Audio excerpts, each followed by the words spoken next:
നമ്മളൊക്കെ നമ്മുടെ മക്കൾക്ക് ഏറ്റവും നല്ല ഭാവി കൊടുക്കണമെന്ന് ആഗ്രഹിക്കുന്നു. ഒരു നല്ല വിദ്യാഭ്യാസം, സാമ്പത്തിക സുരക്ഷ, നമുക്ക് കിട്ടാതെ പോയ അവസരങ്ങൾ. പക്ഷേ സത്യമെന്തെന്നാൽ അവരുടെ ഭാവി പണത്തിൽ മാത്രം പണിയപ്പെടുന്നില്ല. അവർക്ക് ഇന്ന് നാം നൽകുന്ന വീടിന്റെ അദൃശ്യമായ അടിത്തറയിലാണ് അത് പണിയപ്പെടുന്നത്. വീട് വലിയതോ ചെറുതോ, സമ്പന്നമോ ലളിതമോ ആയിരിക്കാം. പക്ഷേ ഏറ്റവും പ്രധാനപ്പെട്ടത് അകത്തെ അന്തരീക്ഷമാണ്.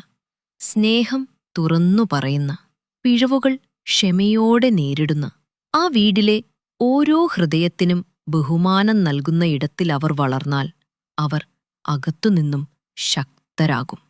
മക്കൾ നമ്മൾ പറയുന്നത് മാത്രം പഠിക്കുന്നില്ല, നമ്മൾ ആരാണെന്ന് അവർ ഏറ്റെടുക്കുന്നു. നമ്മുടെ വാക്കുകളും ശീലങ്ങളും സ്നേഹിക്കുന്ന അതുകൊണ്ടാണ് ഓരോ നിമിഷവും വിലപ്പെട്ടത്.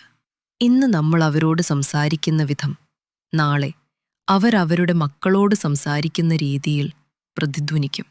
മാതാപിതാക്കളായി പരസ്പരം കാണിക്കുന്ന ബഹുമാനം അവർക്കു ഭാവിയിലെ പങ്കാളിയിൽ നിന്ന് എന്ത് പ്രതീക്ഷിക്കണമെന്നോ പഠിപ്പിക്കും. ഞങ്ങൾ നൽകുന്ന സ്നേഹം നിബന്ധനകളില്ലാത്തതും സ്ഥിരതയുള്ളതുമായത് അവരുടെ ജീവിതത്തിലെ അടിക്കല്ലായി മാറും. ഞങ്ങൾ കുട്ടികളെ മാത്രം വളർത്തുന്നില്ല, ഭാവിയിലെ കുടുംബങ്ങളെയും സമൂഹത്തെയും രൂപപ്പെടുത്തുകയാണ്.